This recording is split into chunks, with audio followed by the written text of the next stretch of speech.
रात के 9 बज रहे हैं और आप देख रहे हैं सर्वश्रेष्ठ प्राइम टाइम डिबेट शो टक्कर।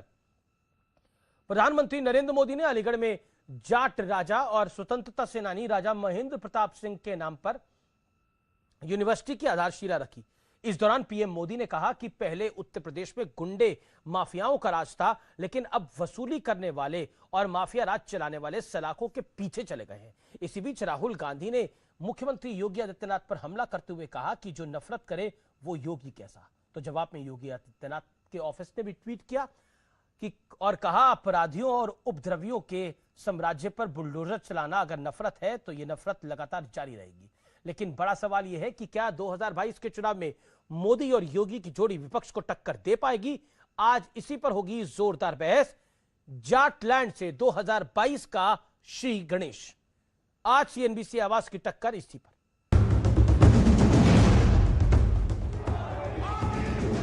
भारत माता की। राजा महेंद्र प्रताप सिंह, राजा महेंद्र प्रताप सिंह। एक दौर था जब यहां शासन प्रशासन गुंडों और माफियाओं की मनमानी से चलता था, लेकिन अब वसूली करने वाले, माफिया राज चलाने वाले सलाखों के पीछे है। जब 2017 से पहले गरीबों की हर योजना में यहां रोड़े अटकाए जाते थे, यूपी के लोग भूल नहीं सकते कि पहले यहां किस तरह के घोटाले होते थे, किस तरह राजकाज को भ्रष्टाचारियों के हवाले कर दिया गया था। जो माहौल था उसमें कितने ही लोगों को अपना पुश्तैनी घर छोड़ना पड़ा, पलायन करना पड़ा। आज यूपी में कोई अपराधी ऐसा करने से पहले 100 बार सोचता है। उत्तर प्रदेश के जाटलैंड से 2022 का शंखनाद हो गया है। मोदी योगी की जोड़ी ने विपक्ष को घेरने के लिए चौतरफा बिसात बिछा दी है। प्रधानमंत्री नरेंद्र मोदी ने अलीगढ़ में जाट राजा के नाम से मशहूर स्वतंत्रता सेनानी राजा महेंद्र प्रताप सिंह के नाम पर यूनिवर्सिटी की आधारशिला रखी और साथ ही पिछली सरकारों पर बड़ा हमला भी किया। हमारी आजादी के आंदोलन में ऐसे कितने ही महान व्यक्तित्वों ने अपना सब कुछ खपा दिया, लेकिन ये देश का दुर्भाग्य रहा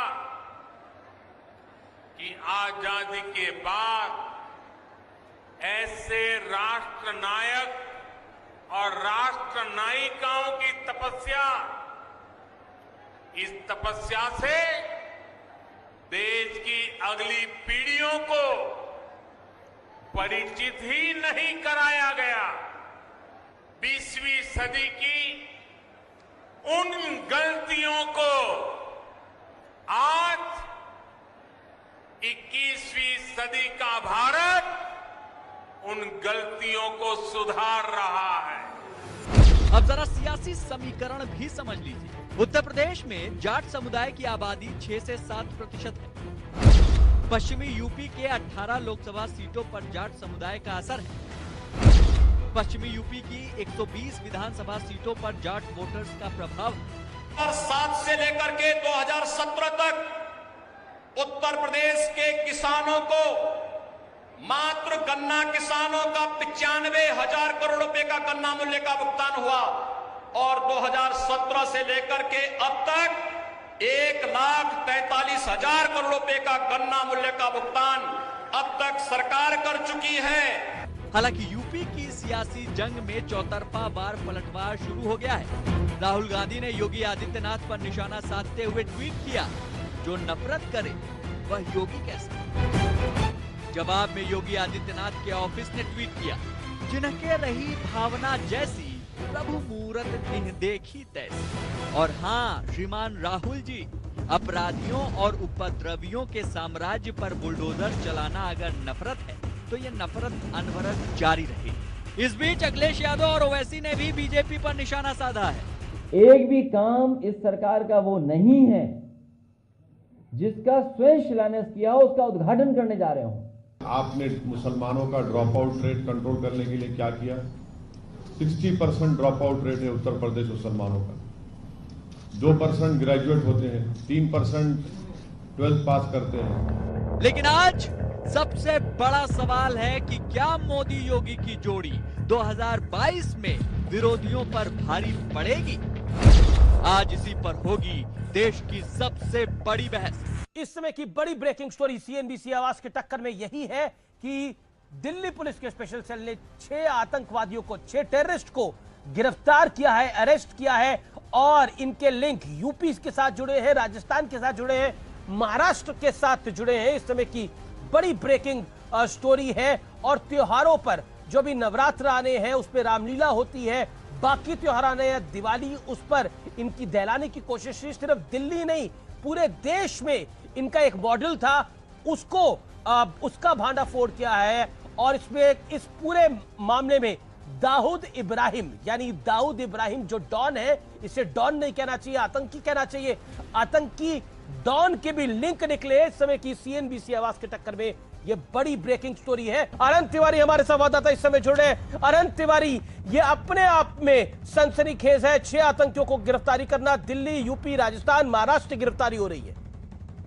जी देखिए अमीश जी, बिल्कुल ये पैन इंडिया मॉड्यूल था जिसका खुलासा जो है वो दिल्ली पुलिस की स्पेशल सेल और यूपी एटीएस ने किया है। महाराष्ट्र, उत्तर प्रदेश और दिल्ली से इन आतंकवादियों को गिरफ्तार किया गया है। लेकिन सबसे चौंकाने वाली बात अमीर जी ये है कि इसमें अंडरवर्ल्ड डॉन दाऊद इब्राहिम के जो भाई अनीस इब्राहिम है उसका सीधा रोल सामने आया है। जो लाला नाम का एक अंडरवर्ल्ड का आदमी पकड़ा गया, उसने खुलासा किया है कि अनीस इब्राहिम को हथियार और विस्फोटक इकट्ठा करने और फंडिंग इकट्ठा करने की जिम्मेदारी दी गई थी, ताकि भारत में जो धार्मिक आयोजन है, रामलीला है, नवरात्रे हैं और जो भीड़ भाड़ वाली गैदरिंग है, वहां पर हमले कराए जाएं।